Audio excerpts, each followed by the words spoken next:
The night over Khorasan Valley was the kind you could feel in your bones. Black sky, no moon, just the smell of burning diesel and the echo of gunfire rolling through the hills. 250 Marines from Bravo Company were cut off, hemmed in on all sides. Their ammo was down to the last few mags, and their radios crackled with broken static. "Command, this is Bravo 6, one voice pleaded through the noise. "We are surrounded." "Any air support? Anything?" But back at the forward base, the screens were dark with red zones flashing. The valley had gone black. No comms, no signal, no eyes in the sky. The command tent was thick with tension. A major leaned over the map, jaw set. "We send anyone in there now, we lose more than we save." His voice was flat, cold with math, and in the corner of that room, a single pilot stood silent. Lieutenant Commander Sandra Keene, call sign Viper. She didn't argue. She didn't beg for clearance. She just stared at the blinking dots on the screen, 250 of them, and her hand tightened around the helmet at her side. No one noticed the look in her eyes. The kind of look you see in someone who's already made up their mind. Before we begin, make sure to subscribe to Military and Veteran Stories so you never miss these true tales of courage. And tell us in the comments, where are you watching from today? Kandahar Forward Air Command was alive with noise. The low hum of generators, the smell of jet fuel, and the constant shuffle of boots on concrete. Inside the main operations tent, light flickered over a dozen tired faces bent toward a digital map glowing red. Every pilot, every tech, every officer had eyes fixed on that screen. The blinking dots out there in Khorasan Valley weren't just signals. They were people. Colonel Hawkins stood at the head of the table, voice hard as gravel. "Enemy anti-air systems are active across the ridge. We've already lost 2 drones. No rescue flights until dawn. That's final." A few of the younger pilots exchanged uneasy looks. Nobody liked standing down when Marines were pinned, but orders were orders. The colonel turned away, rubbing a hand over his tired face. Sandra Viper. Keene stood near the back, helmet tucked under one arm, flight suit zipped high against the chill. She didn't say a word. Her eyes traced the map, the tiny red arcs marking anti-air zones, the blue cluster labeled Bravo Company. 250 men stranded. She could almost hear their breathing through the silence. Captain Reeves leaned back in his chair with that same smirk he always carried.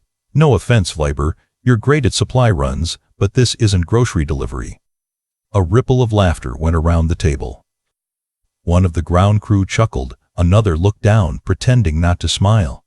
Sandra didn't move. Reeves went on, twirling a pen in his hand. "You've been on maintenance runs for what, 2 years now? Let the real gunship pilots handle this one."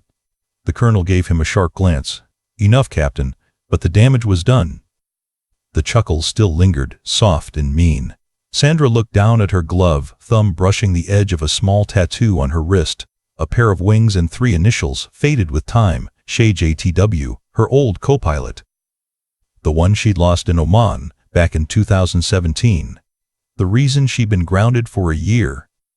The reason she'd switched from combat missions to supply routes. She'd told no one what happened that day. And she didn't intend to now. A young radar tech leaned toward another, whispering, "Why is she even here?" "She hasn't flown combat since Oman." She heard it. Everyone did. The words hung in the air, small and sharp. Colonel Hawkins broke the tension. "All right, listen up. Enemy batteries have surface-to-air capability. I'm not risking another bird. No launch orders until sunrise." Someone exhaled loudly, relieved. Another cracked a nervous joke. Chairs scraped, papers rustled. The briefing was over. Sandra didn't move. Her gaze stayed locked on the glowing cluster of blue dots. Each one was a Marine holding position somewhere in the dark, waiting for someone who might never come. Hawkins turned toward her. "Lieutenant Commander, you've got the midnight maintenance watch, correct?" "Yes, sir." "Good. Keep the flight line sealed. We don't need any heroes tonight." She nodded. "Understood, sir." Reeves brushed past her on his way out, muttering, Stick to cargo, Viper. You're safer there. She waited until the tent cleared. The noise faded, replaced by the low rumble of distant artillery. Outside, the air was cold and dry. A sandstorm had passed earlier, leaving grit on everything. Sandra stepped out into the dim light of the flight line.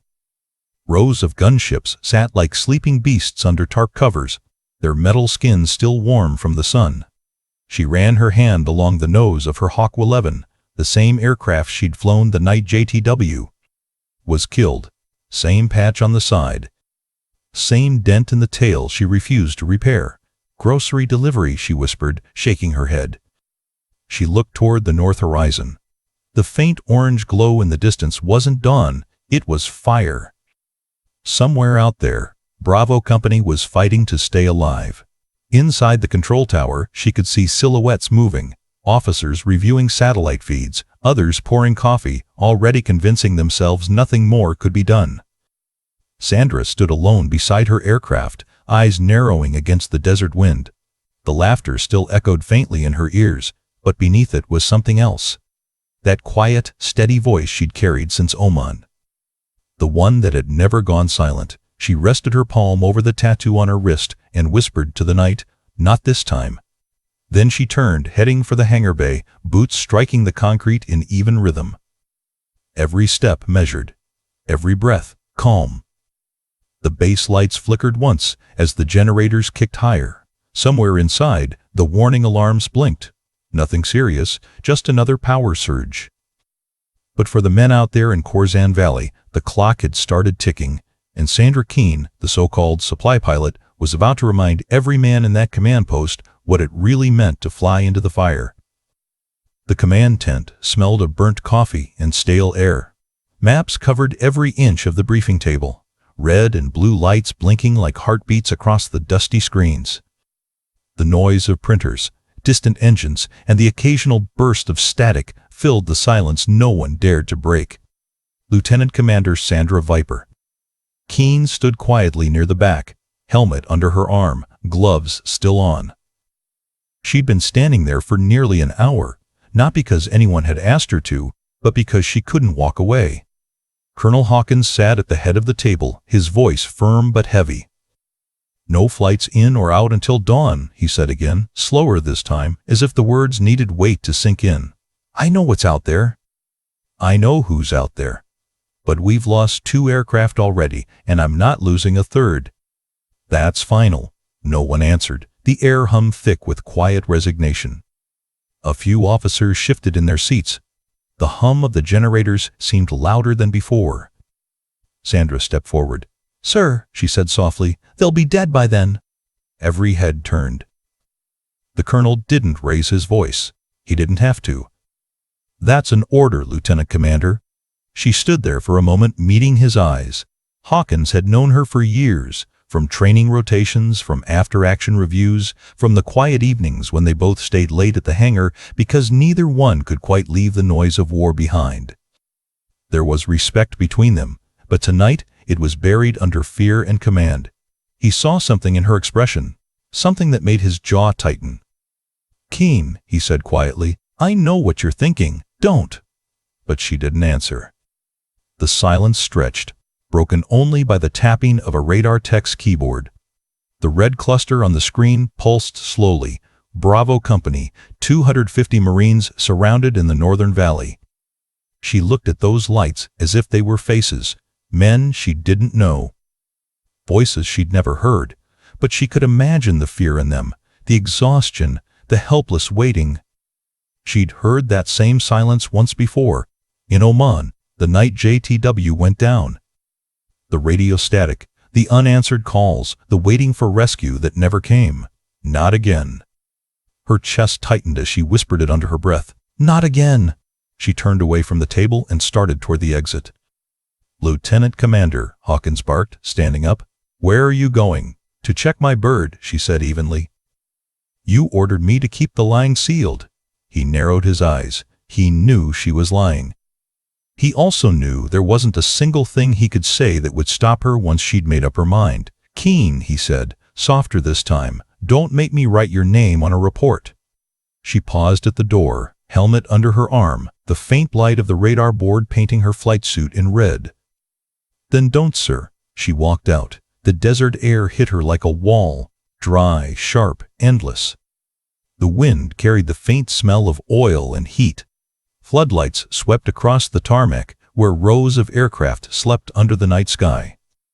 She moved past the line of Hawks and Hornets, their metal skins glinting under the lights.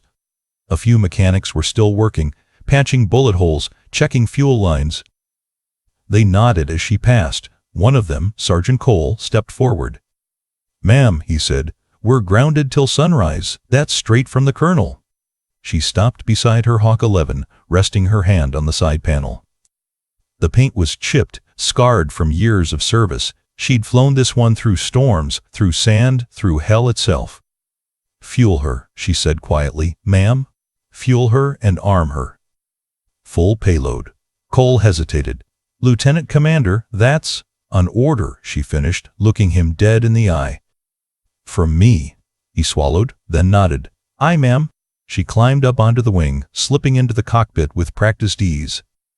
The seat creaked under her weight, the smell of oil and dust wrapping around her like an old memory. Her hands moved automatically, switches, gauges, power checks, like she'd never left combat at all. For a long moment, she sat there, staring at the empty horizon.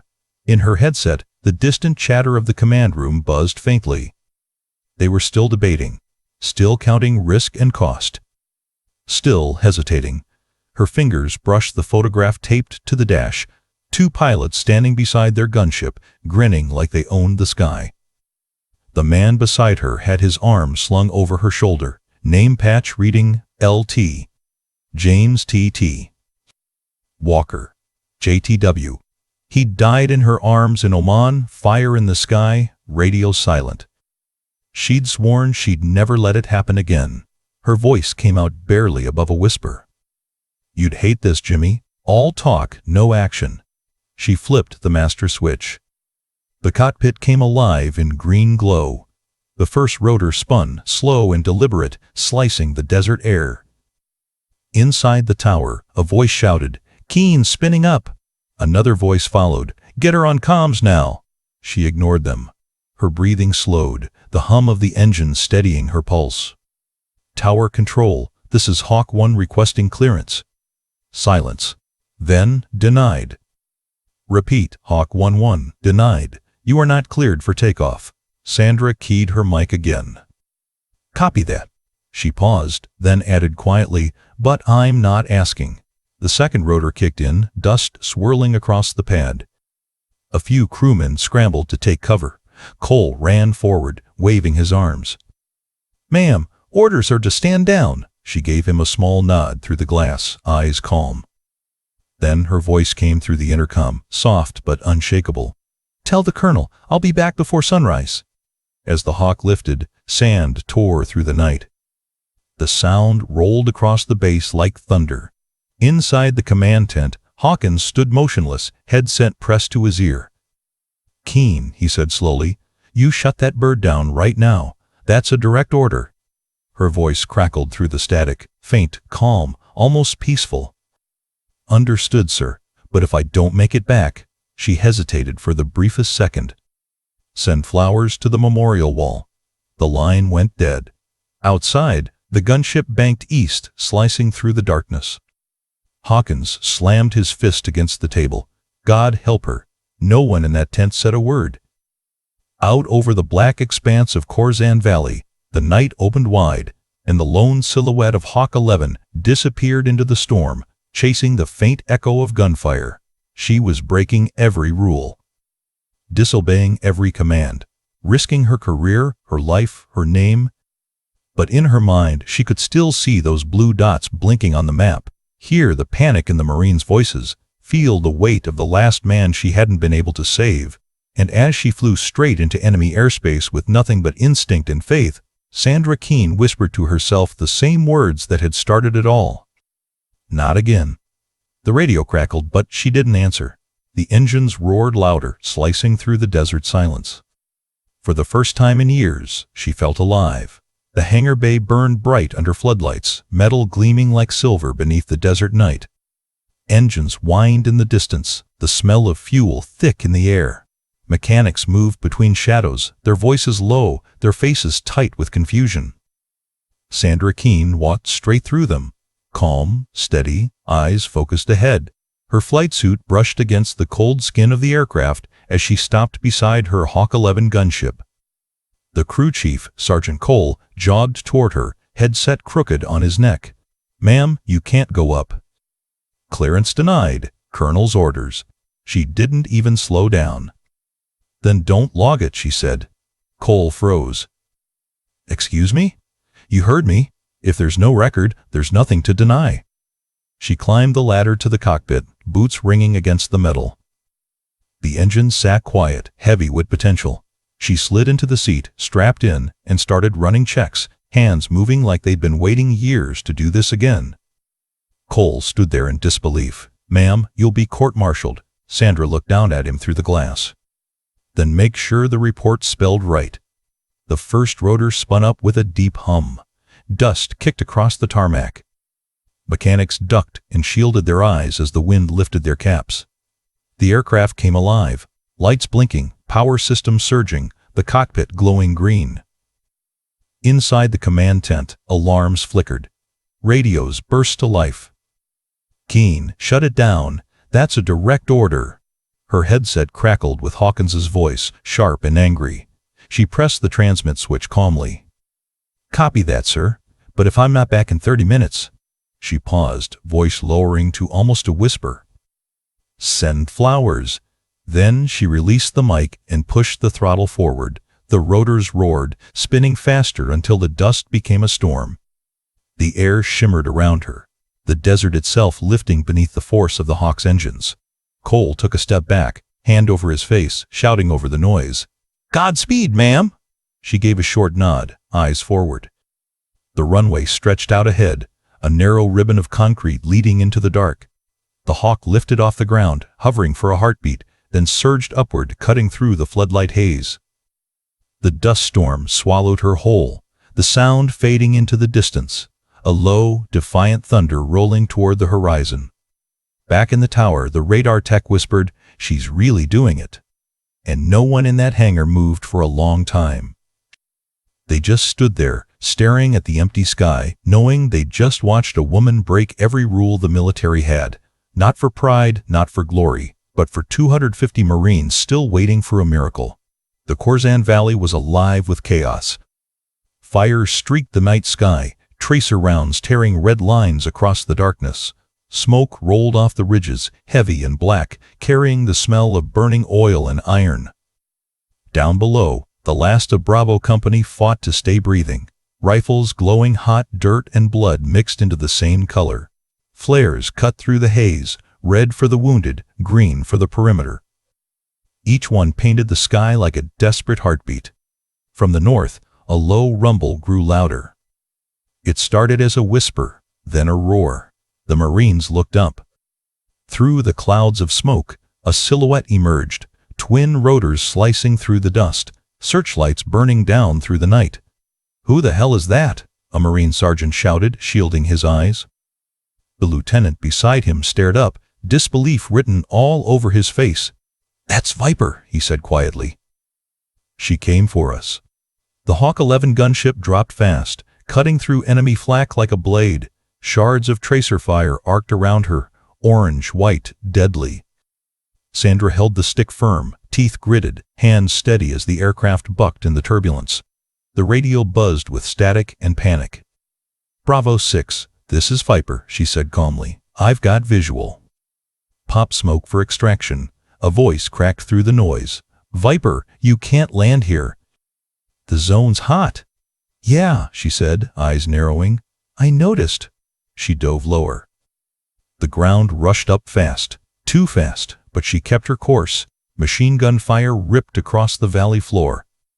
She swung the Hawk sideways, unleashing a burst from the side cannon that tore through the enemy ridge. Dirt and fire erupted like thunder. "Get ready!" she shouted. The wheels hit the ground hard, bouncing once before digging into the rocky dirt. The blast of the rotors sent debris flying as Marines scrambled toward the landing zone. "Load the wounded first," Sandra yelled, voice raw over the roar of the engines. Gunfire cracked against the armor plating. Sparks flew across her canopy. Alarm screamed inside the cockpit. Tail hit, hydraulic warning flashing red.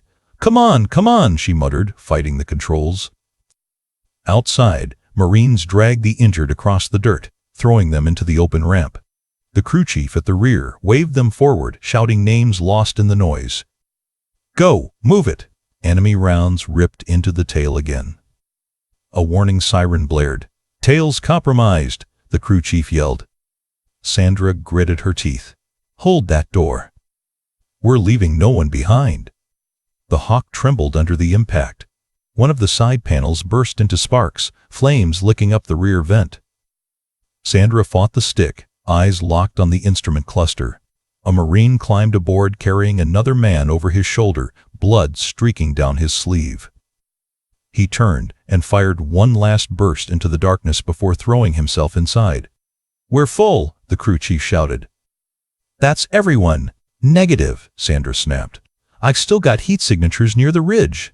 She yanked the collective, lifting the Hawk a few feet off the ground, hovering through dust and chaos. The searchlight cut through smoke, and there they were, 3 Marines pinned behind a rock, tracer fire closing in. She swung the gunship sideways, firing another suppression burst from the side cannon.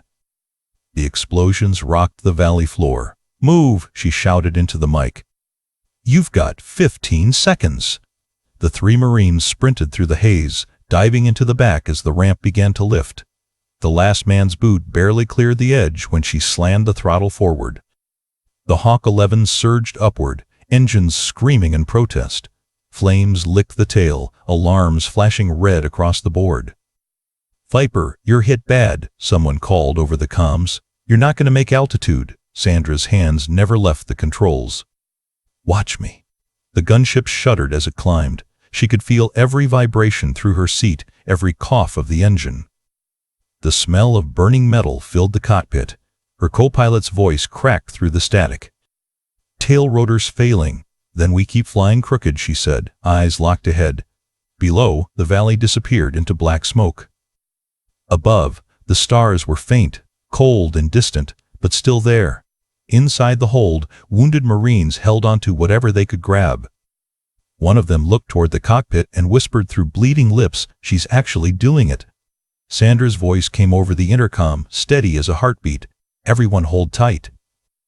We're not home yet."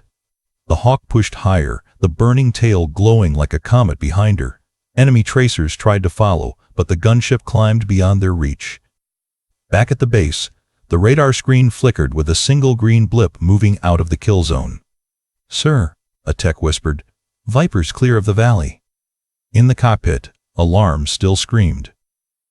Sandra adjusted the throttle, her breathing slow and even. The desert stretched endless beneath her, but in her mind she could already see the runway lights of Kandahar. She looked once at the tattoo on her wrist, the small wings, the initials, JTW, and smiled faintly through the smoke. "For you, Jimmy," she whispered, "and for them." Then she pushed the Hawk 11 toward home, engines crying out, every warning light on the dash glowing red, but still, somehow, she kept flying. The last Marine scrambled up the ramp, faces streaked with dirt and smoke, eyes wide with disbelief that the bird had actually come for them. The crew chief slammed the hatch shut, locking it in place just as the ground beneath them erupted. Sandra's voice cut through the chaos. "Hang on!" She pulled hard on the stick, nose up, rotors screaming. The Hawk lifted, hovering only a few feet off the ground when the night split apart with a flash, an RPG, bright as lightning, streaking toward them from the ridge. "Incoming!" someone shouted. She slammed the throttle forward and flared the tail, jerking the bird sideways. The missile missed the cockpit by inches, detonating against the side plating with a deafening crack. The blast shook the entire aircraft, metal groaning as fire rolled along the right wing. The Hawk dropped back down, bouncing off the dirt. Sparks shot across the dash, alarms screaming. "Engine 2's out!" her co-pilot yelled, blood seeping from a gash above his brow. "We're losing hydraulics." Sandra's hands tightened on the controls. arms trembling from the strain. "Then we'll fly on one." He looked at her, disbelief written all over his face. "You're hit, ma'am. Your shoulder." She didn't look down. The left side of her suit was dark with blood, fabric torn from shrapnel. Her voice stayed even. "So are they. We're not done yet." The co-pilot tried to stabilize the instruments, hands slipping on the console. "We can't hold altitude. We don't need altitude," she said quietly. "We just need home." The rotors fought for lift, blades cutting through smoke and dust. Every vibration rattled through her bones. The right engine coughed, sputtered, then roared back weakly as the remaining system compensated. Outside, the world was fire. Tracer rounds slicing through the dark, the burning valley flickering beneath them like the mouth of hell. She steadied her breath, eyes locked on the horizon. "Come on, girl," she whispered to the aircraft, voice low and steady. "You've got one more flight in you." The Hawk crept upward, shaking violently. The co-pilot gritted his teeth.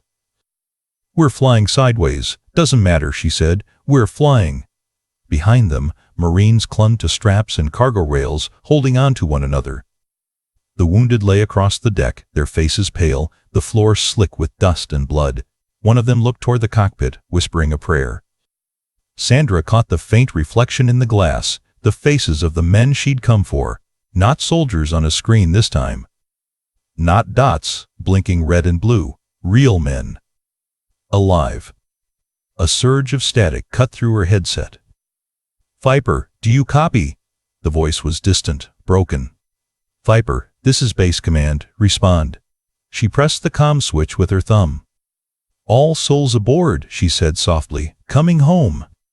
The line went silent for a beat. Then a voice came back, quiet and full of disbelief. "God bless you, Viper." The engines coughed again, the nose dipping. Sandra pulled hard on the cyclic, every muscle in her arm screaming. The aircraft groaned, the rotors clawing for air. Her vision blurred for a second, the pain in her shoulder spreading down her arm. The co-pilot tried to reach across. "You need a medkit." She shook her head. "Stay on the gauges." Smoke poured into the cockpit through a crack in the canopy. She coughed, eyes watering, but she never looked away from the sky ahead. The desert stretched for miles, endless, black, silent. The only light came from the fires below and the faint glow of her instruments. She thought about Omen. The crash. The sound of fire. The way Jimmy's voice faded over the radio before the end. She'd spent years living with that silence. Not tonight. She reached for the overhead switch, flicked on the emergency beacon. A soft red light blinked in rhythm with her heartbeat. The co-pilot leaned back, breathing hard. "You're out of fuel in 10 minutes. Then we make it in 9. They flew low, skimming over the dunes, the aircraft limping but alive. Every few seconds, another alarm went off. Hydraulic failure, overheat, system warning. She ignored them all. From the ground, the gunship must have looked like a dying comet, smoke trailing behind it, one engine blazing, the other sputtering. But it kept moving, stubborn and defiant, like the woman flying it. As the minutes dragged on, the faint outline of the base appeared. A row of lights shimmering through the desert haze. The co-pilot exhaled. "I see it! We're close!" Sandra smiled faintly, though her lips were pale. "Told you." Her headset crackled again. "Viper, your transponder's erratic. Do you need escort?" She looked at the instruments. Every gauge was red. Every system screaming for shutdown. But she wasn't about to call for help. "Negative," she said. "Just open the gate." They crossed the outer perimeter, alarms blaring through the tower. Floodlights swung toward them, painting the sky white. The Hawk bucked once, then again, the right rotor coughing its last breath. She fought it down, hand shaking, as she eased the throttle, guiding the crippled bird toward the pad. "Easy," the co-pilot murmured. Easy. The skids hit hard, the aircraft lurching forward before grinding to a stop. Flames licked up the tail, smoke pouring into the night. The base fire crew sprinted across the runway, shouting, "Hoses ready!" Sandra sat motionless for a moment, the world around her spinning slowly back into sound. The beeping of dying systems, the shouts of medics, the cries of Marines being pulled from the hold. Her co-pilot unbuckled, turning to her. "You did it," he said softly. She blinked once, then gave the faintest smile. "No," she said, "they did." She reached up and flipped the master switch. The engines coughed once and fell silent. The rotor slowed, the last gust of wind carrying across the pad like a whisper. Outside, one of the wounded Marines, barely able to stand, looked back at the cockpit. He raised his hand, 2 fingers pressed to his temple in a slow, shaking salute. Sandra nodded, too tired to speak, and as the smoke curled upward into the dawn, the sound of the engines fading, she whispered into her headset one last time. "All souls aboard," she said again, her voice barely more than breath. "Coming home." Then she closed her eyes, the first light of morning breaking over the desert. The Hawk 11 resting in silence, battered, burning, but home. The first light of dawn stretched across the desert as the Hawk 11 limped over the final ridge. One engine burned weakly, coughing smoke that trailed behind her like a wounded bird dragging its wing. The sound was uneven, part roar, part groan, but it was the sound of life. Down on the base tarmac, crews were already gathered, heads tilted to the sky. No one spoke. The radar had shown her signal flickering for the last 20 minutes, disappearing twice. Most thought she was gone. Then the sound came.